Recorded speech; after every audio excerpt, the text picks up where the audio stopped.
아니, 여기가 정치 맛집이네. 호로록 정치 맛집 국수 대담. 네, 정치의 맛을 제대로 느껴보는 시간입니다. 김남국의 국, 박수영의 수, 지난 정치 맛집 국수대담. 열띤 발언 오늘도 들어보겠습니다. 자, 코로나 때문에 그렇지만 전화로 연결합니다. 자, 김남국 더불어민주당 의원 전화로 연결돼 있죠? 네, 안녕하세요. 안산 단원을 국회의원 김남국입니다. 예, 안녕하십니까. 자, 박수영 국민의힘 의원도 전화로 연결돼 있습니다. 안녕하십니까? 네, 안녕하세요. 박수영 의원입니다. 예. 자, 먼저 이게 지금 제일 뜨거운 이슈, 북한의 원전 건설 추진 방안. 이 제목의 6장짜리 문건을 산자부가 어제 공개했습니다. 보면 거기에 이거는 내부 아이디어 검토용이다 이렇게 나와 있고요. 자, 이거 공개된 문건 어떻게들 보셨는지요? 먼저 김남국 의원님. 네, 문건 내용을 좀 보니까 본문 4쪽 그리고 이제 참고 자료 2쪽으로 구성되어 있었는데요. 예. 문건 제일 앞부분에 내부 검토 자료이다라고 이렇게 표시가 되어 있고요. 예. 정부의 공식 입장이 아니라고 처음부터 이렇게 내용이 나와 있었습니다. 그리고 해당 내용이나 이런 것들을 보게 되면 태도가 추진하려고 했던 과거의 여러 이제 경수로 설치와 관련된 건설 방안에 대한 이 여러 가지 이제 개괄적인 계략적인 어떤 안을 이렇게 설명을 해놓았던 것으로 보이고요. 예. 그리고 근데 이 문건에 또 여러 가지 이제 한계나 이런 것들도 분명하게 지적을 하고 있었는데 이 문건이라고 하는 것은 결국에 이 원전이라고 하는 것은 이 북미 간의 비핵화 협상에 따라서 그러한 어떤 불확실성이 높은 사업이다라는 것을 분명하게 명시를 했었고요. 예. 그리고 이제 구체적인 어떤 추진 방안이나 이러한 부분에 있어서는 한계가 있는 사업이다라고 하면서 이 문건에 이러한 내용을 담았기 때문에 해당 내용은 그야말로 산자부 차원에서 내부 검토한 자료라고 봐야 될 것이고 예. 또 그러한 어떤 내용 문건 자체가 결국에는 비핵화에 따른 보상 차원에서 논의된 것이기 때문에 이러한 것 자체가 국민의힘에서 문제 제기하는 것 자체가 조금 억지스럽다라고 생각이 듭니다. 예, 그럼 어제 문건을 보시니까 국비 추진 이런 낌새는 전혀 볼 수 없는 그런 것이다 이런 판단이시네요. 박수영 의원께서는 어제 문건 보시고 어떤 판단하셨습니까? 네, 어제 저녁에 문건 공개를 해서 제가 봤습니다. 차분하게 읽어봤는데요. 네. 북한 지역 원전 건설 추진 방안이라고는 문건 하나를 공개를 했습니다. 네. 전체적으로 북한 원전 추진이라고는 폴더에 예. 17개 문건이 있다고 하는데 그중에 하나를 공개를 한 것이죠. 제가 읽어봤는데 아주 잘 작성되고 정제된 문건이었습니다. 예. 그리고 내용도 상당히 구체적으로 금호지구에 APR 1400이라고 하는 우리나라 최신 원전 기술을 도입해서 원전을 만들겠다. 이런 검토 내용이 들어있고요. 우리 김남국 의원님 말씀하신 대로 제목 북한 지역 원전 건설 추진 방안 아래쪽에 내부 검토라고 되어 있는 건 사실입니다.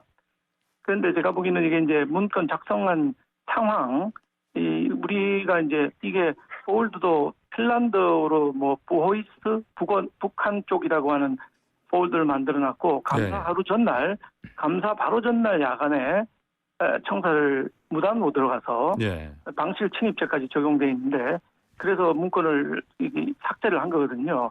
그러면은 이 당시에 우리가 남한에 탈원전을 하고 있고 북한이 NPT를 탈퇴를 했고 유엔 안보리 대북 제재를 받고 있고 배군구 장관이 월성 1호기 관련해서 더 운영을 하자고 하니까 너 죽을래 이런 얘기까지 한 즉 공무원이라면 이런 거 검토하기 어려운 상황이었는데 그냥 아무런 없이 검토를 했다는 것 자체가 누구 다른 사람의 지시로 이루어졌을 것이다. 그리고 보고도 이루어졌을 가능성이 있기 때문에 17개의 문건 모두가 공개되어 봐야 되겠다 하는 생각을 하게 됩니다. 예, 이번 문건 6장짜리 공개된 것만으로는 의혹을 규명하는데 해소하는데 충분하지 않다. 이런 판단이신 거죠? 네네. 자, 그런데 김종인 위원장이 이적행위라는 또 표현까지 써가면서 비판을 했습니다.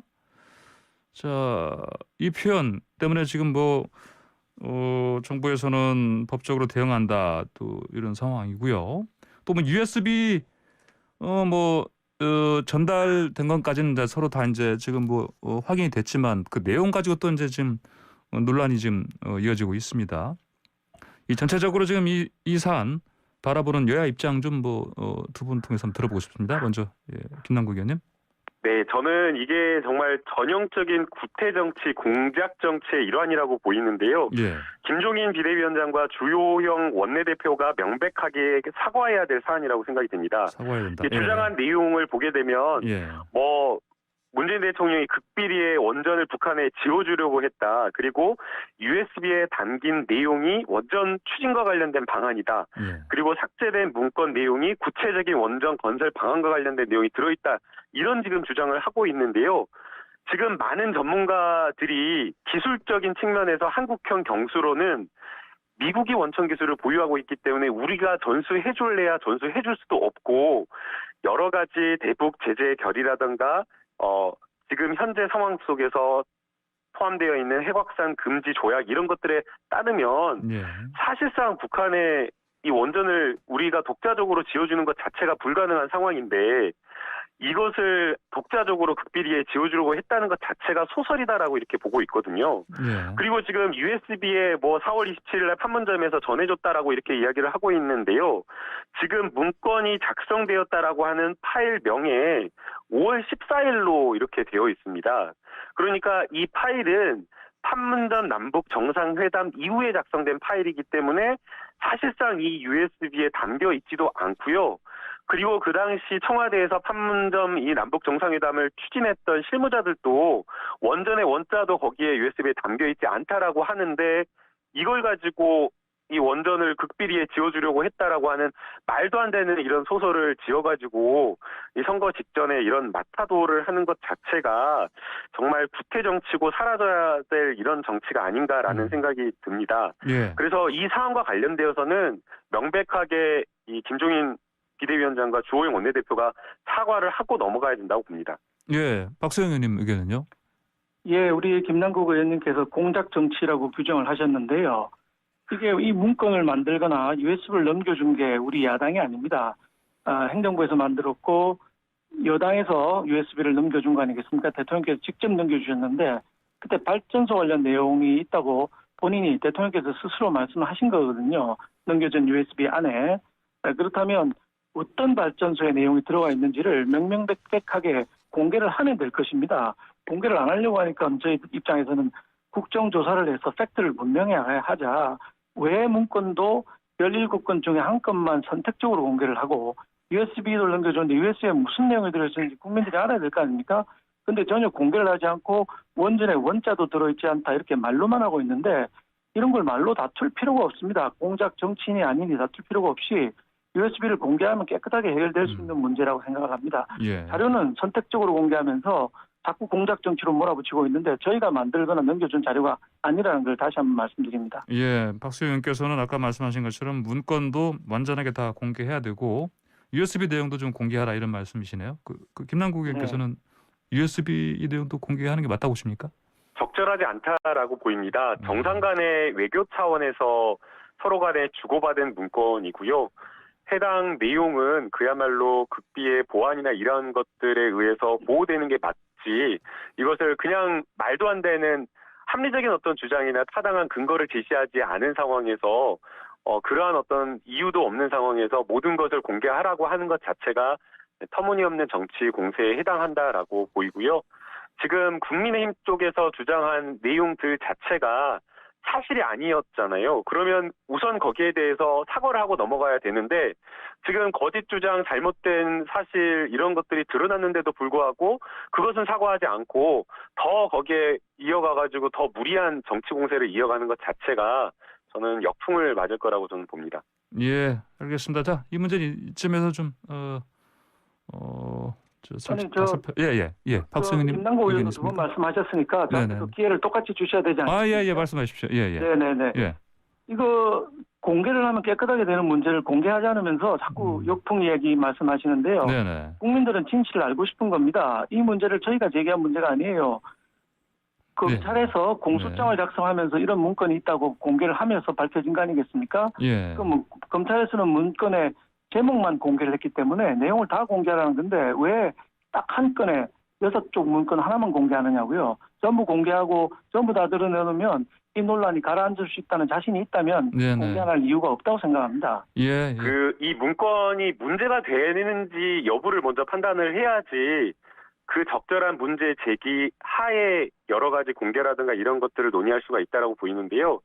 지금 천영호 MB 정부의 이명박 정부 시절에 청와대 외교안보 수석을 지낸 천영호 이 수석도 예. 비핵화를 전제로 한 그 한북 원전 추진 이 자체를 가지고 홀들갑 떠는 것 자체가 이상하다라고 하면서 SNS에 글을 제시를 했습니다. 예. 그렇기 때문에 이 사안을 가지고 정치적으로 이렇게 공세를 하는 것 자체가 좀 부적절하다라고 보이고요. 만약 문제 제기를 한다라고 한다면 왜 이 문건이 문제 제기를 할 만한 근거가 되는지 그거부터 제시하는 게 필요하다라고 저는 생각이 됩니다. 네, 알겠습니다. 전영우 수석께서 말씀하신 거는 네. 비핵화를 전제로 한 북한의 경수로 짓는 거예요. 우리는 지금 비핵화가 아니라 북한이 계속 핵실험을 하고 있는 상황입니다. 비핵화 의견은 이 문건도 마찬가지로 비핵화를 전제로 한 것이지 그게 비핵화를 전제로 하지 않고 이게 가능한 일입니까? 아니죠. 북한의 상황이 지금 비핵화를 하고 있는 상황이 아니지 않습니까? 아니 그러니까 이게 계속 핵실험을 하고 있는 비핵화를 하지 상황에서 않고 이게 가능한 일이 아니잖아요.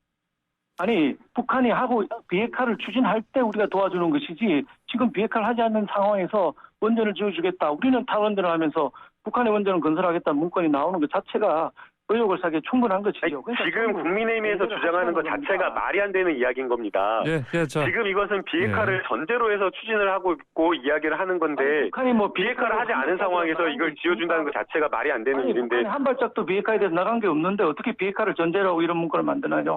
말도 안 되는 얘기죠. 예. 자, 두 분, 예.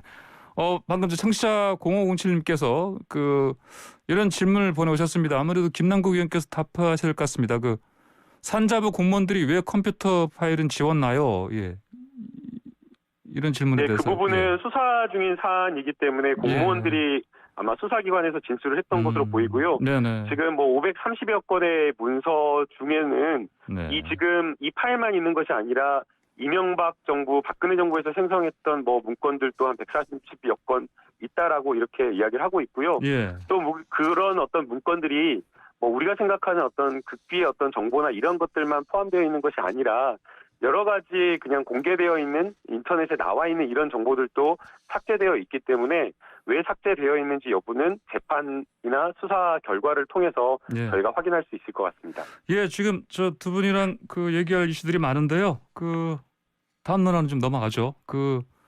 법관 탄핵 문제요. 어제 이탄희위원회 대표 발의한 거 161명 범여권에서 이제 같이 발의를 했는데 모레쯤 표결될 것 같습니다. 돌발 변수가 없는 한 탄핵 소추 이루어지겠죠. 민주당 분위기 먼저 좀 전해주십시오. 어떻게 될 것 같습니까? 네, 161명의 의원들이 탄핵안 발의에 찬성을 했는데요. 예. 이번 법관 탄핵 발의의 의미는 이 잘못된 이 사법부의 독립을 침해하는 판사에 대한 이 헌법적인 이 단죄라고 이렇게 평가를 하면 좋을 것 같습니다. 그래요. 예. 위헌적인 재판 개입에 대해서 우리가 법률로서 형법적인 처벌을 할 수가 없는 상황에서 국회가 법관의 독립을 침해하는 이 위헌적인 판사에 대해서 이 탄핵을 한다라는 것 자체가 굉장히 큰 의미가 있는 일이라고 보이고요. 미국이나 이런 영국, 일본 이런 경우에는 이 국회가 판사에 대해서 탄핵을 굉장히 많이 합니다. 예. 미국 같은 경우에는 주치 상태에서 고압 재판을 한 판사에 대해서 탄핵을 하기도 하고요. 또 영국은 굉장히 빈번히 탄핵을 하기도 하는데 매년 거의 20명에서 30명 가까이 판사에 대한 탄핵을 하고 있습니다. 그러나 이제 우리나라 같은 경우에는 판사에 대한 탄핵을 12대와 18대에서 탄핵 시도만 했을 뿐이고 실제 탄핵에 이르지는 못했는데요. 이번 지금 판사에 대한 탄핵은 명백하게 형사 재판에서 사법부의 판단에서 6번이나 위헌적인 재판 개입 행위가 있었다라고 판결문에 적시된 것을 근거로 해서 국회가 탄핵안을 발의한 것이기 때문에 그런 여러 가지 의미가 있다라고 저는 생각이 됩니다. 예, 박수영 의원께서는 지금 국민의힘 쪽에서 법관 길들이기다 이렇게 그렇게 논평을 냈습니다. 예. 네네, 확실하죠. 이게 헌정사상 여러 번 있다고 김남국 의원 말씀하시는데 평판사에 대한 탄핵은 처음으로 시도되는 것이고요. 아직 한 번도 시도된 적이 없는 일을 지금 하고 계신 겁니다. 그리고 이게 1심 판결에 6가지 내용이 나와 있다고 했는데 1심에서 무죄를 받은 상황입니다. 1심에서 무죄 받은 사항을 탄핵까지 끌고 가겠다고 하는 것은 무리한 일이고요. 1심 판결이 또 있었던 데가 언제냐면 무려 1년 전입니다. 작년 2월에 1심 판결이 있었는데 작년에 있었던 판결을 가만히 있다가 왜 지금 하느냐, 이 시점에 관한 문제를 우리가 잘 봐야 된다고 생각합니다. 왜냐하면 최근 그 정부의 결정에 순순히 많이 따르고 있던 사법부에서 김경수 지사 2년, 정경심 교수 4년, 그다음에 윤석열 총장에 대한 집행정지 가처분과 본안 시점이 인용이 됐고요. 최강욱 대표도 징역 8월 이렇게 계속 대통령이 원하는 방향이 아닌 쪽으로 사법 판결이 계속 나오고 있으니까 네. 앞으로 있을 김경수 3심, 울산시장 문제, 조국 교수 문제 이런 것들이 연달아 있게 되니까 거기에 대해서 미리 법관을 길들이게 하고자 하는 거 아니냐. 그렇지 않으면 굳이 1년 전의 판결을 게다가 이달 말이면 2월 28일이면 퇴직할 사람에 대해서 굳이 이렇게 탄핵이라고 하는 이 굉장히 헌법적으로 어려운 제도까지 끄집어내가지고 네. 무죄를 끌고 간다는 것은 길들이기 이상으로 보기 어려운 상황입니다. 예, 알겠습니다. 네, 임성근 판사에 대해서 네. 탄핵을 한다고 해서 다른 재판에 영향을 미칠 수는 없고요. 그렇기 때문에 이것을 법관에 대한 길들이기다라고 말하기는 좀 어려울 것 같습니다. 지금 1심 판결에서 무죄가 나왔다라고는 말씀을 해주셨지만 1심 판결 무죄가 나온 것은 이 직권 남용과 관련된 부분 법리상 인정되기가 어려워서 형법상 무죄가 나온 것에 불과한 것이고요. 해당 판결문도 형법상 무죄가 나온 것은 맞지만 이 형법상 무죄가 나온 판결문에서도 법관의 독립을 침해하는 위헌적 행위에 해당된다라고 하면서 명백한 위헌적 행위 그리고 재판 관여 행위에 대해서 지적을 했습니다. 그리고 이러한 어떤 재판 관여 행위가 법관의 독립을 침해한 행위에 해당이 되고 그냥 단순하게 이런 어떤 재판 개입에 그냥 이런 것들을 떠나는 것이 아니라 실제 지시에 이를 정도 그 해당 재판을 지휘하고 그 판결을 하고 선고하는 그 재판장에 대해서 지시하고 명령하는 그런 정도에 이를 정도에 이르러서 이거는 재판의 독립성을 침해한 것에 이르렀다라고 평가를 했기 때문에 이것은 매우 사법부에 대한 굉장한 심각한 침해 행위라고 봐야 될 것 같습니다. 방금 김남국 의원 말씀하신 건 전혀 사실이 아니고요. 재판권의 침해가 없었다고 분명히 되어 있습니다. 재판권의 침해가 있지 않다고 판시가 되어 있는데. 아니, 판결문 보고 제가 2014 고압 117이 판결문 보면서 말씀드리고 있습니다. 저도 봤는데 6번 그렇게 지적이 되어 있습니다. 6건 지적을 하면서 재판권의 침해까지 이르지 아니하였다고 되어 있어요. 근데 이걸 가지고 1심 무죄자, 공무원임을 잘못했으면 내부적으로 징계를 하고 그 다음에 사법적으로 처벌을 하고 그것도 안 될 경우에 이제 탄핵으로 가야 되는데 이거는 징계도 받은 바가 없고 그다음에 1심 단계에서 무죄를 받은 사안이에요. 이걸 탄핵까지 가져가겠다는 것은 정치적인 의도가 있는 행위라고밖에 볼 수가 없는 것이지요. 법관 줄 세우기에 다름 아닙니다. 네, 알겠습니다. 자, 다음 사안 넘어가겠습니다. 박범계 법무장관 이제 취임했는데 최근에 이번 주에 아마도 좀 이르면 검찰 핵심 간부 인사 단행되겠죠. 그런데 지금 윤석열 총장 쪽에서 이전에 자신을 징계하는데 가담했던 고위직들 징계해달라 요청했다고 하는데 어떻습니까? 이거 어떻게 될 것 같습니까? 저는 이제 예. 해당 내용을 사실 확인한 바 없어서 예. 그게 이제 사실인지 여부는 좀 정확히는 모르겠고요. 예. 만약 그런 사실이 있다라고 한다면 그거는 매우 부적절한 거라고 생각이 됩니다. 예. 징계 절차는 법률에 따라서 윤석열 총장이 가지고 있는 여러 가지 징계 비위 혐의에 대해서 정당한 권한 있는 자가 공무원으로서 자기 할 일을 하는 것인데 자기 징계를 했다고 해서 거기에 대해서 인사조치를 해달라고 하는 것은 그야말로 보복성 인사조치를 해달라고 네. 요구를 하는 것에 불과하는 것이기 때문에 그것은 절대 법무부 장관이 그런 인사 의견을 들어줘서는 안 된다라고 생각이 들고요. 예.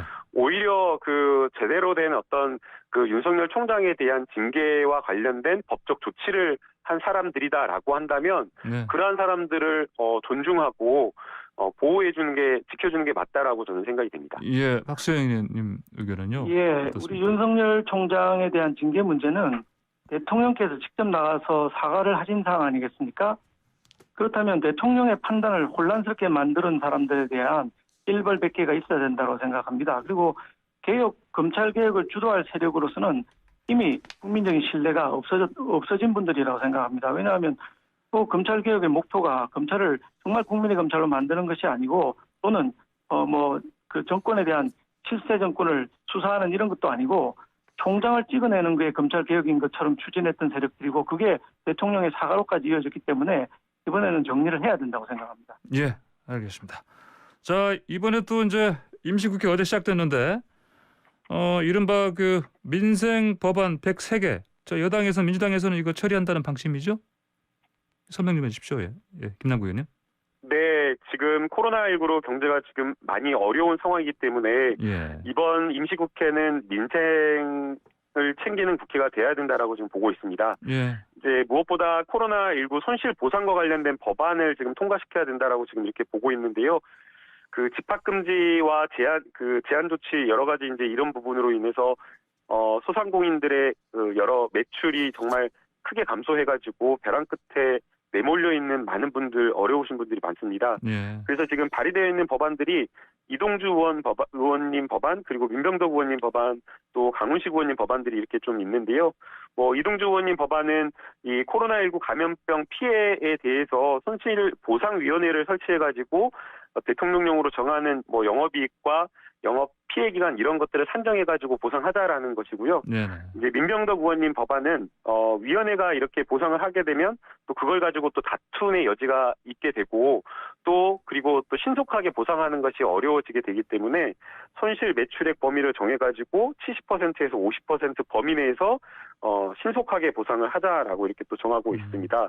그래서 여러 보상 그 범위, 액수, 소요 금액 이런 부분에 대해서 또 중요한 게 또 재원 마련이기 때문에 이런 것들을 꼼꼼하게 따져가지고 소상공인에 대한 실질적인 피해 회복이 이루어질 수 있도록 임시국회에서 최선을 다해서 노력할 계획입니다. 예, 알겠습니다. 박성희 의원님, 그러면 저 야당도 사실 전반적인 그 민생 법안에는 동의하실 텐데, 근데 지금 그 이른바 상생 3법이지 않습니까? 네. 이 부분 관련해서는 좀 반대 의견도 좀 있는 것 같아요. 그렇죠? 어떻습니까? 예, 코로나로 인한 민생을 챙겨야 된다는 저희 동의하고 있고요. 헌법상 또 보상을 해줘야 됩니다. 헌법 23조에서 보상을 해줘야 되는 부분이 늦은 부분이 있기 때문에 해야 된다고 생각합니다. 다만 이제 협력이익공유제라는 게 있거든요. 그러니까 대기업이 벌어들인 돈을 나눠주자 이런 법안이 지금 있는데 이거는 저는 말이 안 된다고 생각합니다. 코로나로 인해서 이익을 본 거를 코로나로 인해서 손해본 사람이 나눠주자 이게 법 취지인데 삼성전자가 예를 들면은 작년에 36조 원의 영업이익을 봤거든요. 그 재작년보다 8조가 늘었는데 이거를 그럼 코로나 때문에 생긴 거라고 이익이 생긴 거라고 볼 수 있겠느냐 아니면 삼성이 R&D 투자를 하고 더 열심히 해서 8조라고 하는 추가 이익을 본 것인지 이 코로나 이익이 뭔지에 대한 정의 문제가 매우 어려운 상황이고요. 주식회사의 돈을 벌어들였다고 해서 이익을 그냥 다른 아무 관계도 없는 사람한테 나눠주자. 그거는 주주의 재산권을 침해하고 주식회사 제도에 대한 근본적인 이해가 부족한 거라 생각하고요. 잘못하면은 배임죄가 됩니다. 임원들의 배임죄가 될 사항도 있기 때문에 자본주의에 반하는 이런 제도를 도입하는 것은 있을 수 없는 일이라 생각하고요. 재원 마련을 이렇게 기업을 옥죄서 할 게 아니라 정부 예산을 줄여서 해야 됩니다. 문재인 정부 처음 출범한 2017년에 400조 든 우리 정부 예산이 지금 금년에 558조, 즉 158조나 늘었거든요. 이렇게 늘어난 예산들을 줄여서 그 재원으로 민생을 도와야 한다고 생각을 합니다. 예, 알겠습니다. 자, 이번에 KBS 수신료 얘기 좀 해보겠습니다. 그 KBS 직원으로 추정되는 사람이 그 직원 절반이 1억 받는 KBS 욕하지 말고 능력되면 입사하라 이런 취지 글을 올려서 논란이 되고 있습니다. KBS 수신료 인상 문제 이거 어떻게 바라보시는 건지 김남국 의원님. 많은 국민들이 공분하고 계실 거라고 생각이 드는데요. 저도 그 글을 보고 매우 부적절한 글이라고 생각이 들었습니다. 우선 공영방송에 일하는 직원으로서 그런 어떤 글을 올리는 것 자체가 매우 좀 부적절했다고 보이고요.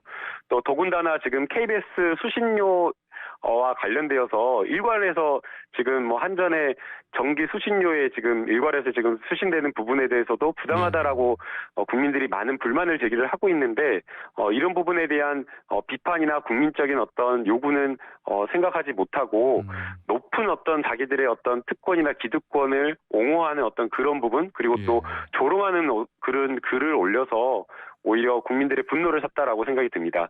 이런 부분에 대한 어떤 KBS가 공영방송으로서의 여러 논란을 좀 잠재우고 특권을 내려놓고 정말 국민을 위한 방송이 될 수 있도록 국회가 좀 여러 가지 개혁을 할 수 있도록 좀 살펴보도록 하겠습니다. 예, 알겠습니다. 마지막으로 박수영 의원님 의견 주십시오. 예, 오랜만에 우리 김남국 의원님하고 의견이 일치하는 것 같습니다. 예. 그런 문건 내는 건 정말 부적절한 일이었고요. 예. 뭐 50% 이상 이익을 받고 무보직인 사람이 한 2,000명 정도 된다는 거거든요. 2,000명이나 되는 사람이 보직도 없는데 1억 이상 받고 있다. 이거 정말 국민적 공분을 살 수밖에 없는데 거기다가 수신료까지 더 올리겠다. 이건 있을 수 없는 일이라고 생각합니다. 정말 공영방송으로서 이런 국민들 마음을 후벼 파는 발언을 어떻게 할 수 있는지 상상하기조차도 어려운 일이고 KBS 자체적으로 이게 좀 처리를 해야 되는 상황이라고 생각합니다. 자, 그러면 다시 한번 이것 좀 여쭤보겠습니다. 두 분께. 수신료 인상하면 됩니까? 안 됩니까? 김남국 의원님. 수신료 인상이라고 하는 것은 국민적인 이해와 공감대가 있을 때에 가능한 건데 지금 이런 상황에서 저는 불가능하다라고 생각이 들고요. 정말 납작 엎드려서 국민들에게 수신료를 올려달라고 부탁을 드려도 힘들 판국에 직원 한 분이 이런 논란을 일으켜서 저는 아예 불가능해진 상황이라고 보입니다. 알겠습니다. 박수영 의원님요? 네, 공영방송답지 않은 방송 발언들이라든지 보도가 계속되고 있는 상황에서 또 한 분의 직원이 이런 발언까지 하는 상황에 수신료 인상은 있을 수가 없는 일이라고 생각합니다. 예, 알겠습니다. 두 분 말씀 여기까지 듣겠습니다. 감사합니다. 네, 감사합니다. 지금까지 김남국 더불어민주당 의원, 박수영 국민의힘 의원이었습니다.